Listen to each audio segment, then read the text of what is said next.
Assalomu alaykum do'stlar, sizlar bilan Ixtiyor usta va bugungi mening yangi ixtiroyim bu svetellik. Buni yasash uchun bizga kerak bo'ladi taxta, sim va katta lampochkani mana bu usti va chog'lanuvchi lampochka va o'zining включатели. Yana buni qotirish uchun bizga yevro kerak bo'ladi va stepler. Buni qanday qilib yasashni hozir sizlarga men o'rgataman.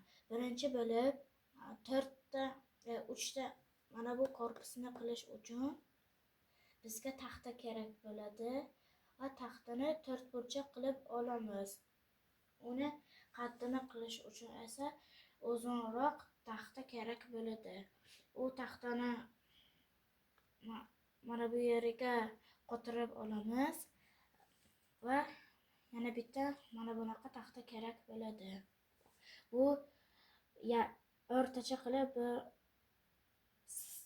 15 cm qilsangiz bo'ladi.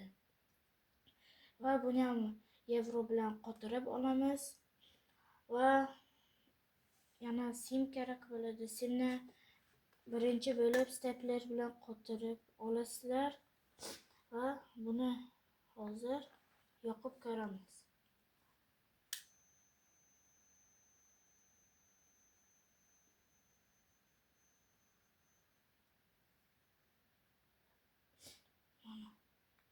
Bu eng balandi va mana bu yerda regulovka qilsangiz ham bo'ladi. Va bunda qilsangiz o'chadi. Yana qilsak o'ng tarafga bu yonadi. Buni har xil qilsangiz bo'ladi. Buni balandroq qilib kitob o'qish uchun ham mo'ljallangan, biron narsa yasash uchun ham qorong'uda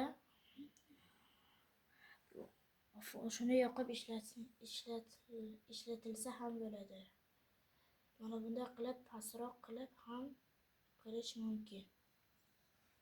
Yoqqan bo'lsa like va podpiska tugmasini bosib qo'yinglar. Sizlar bilan Ixtiyor usta.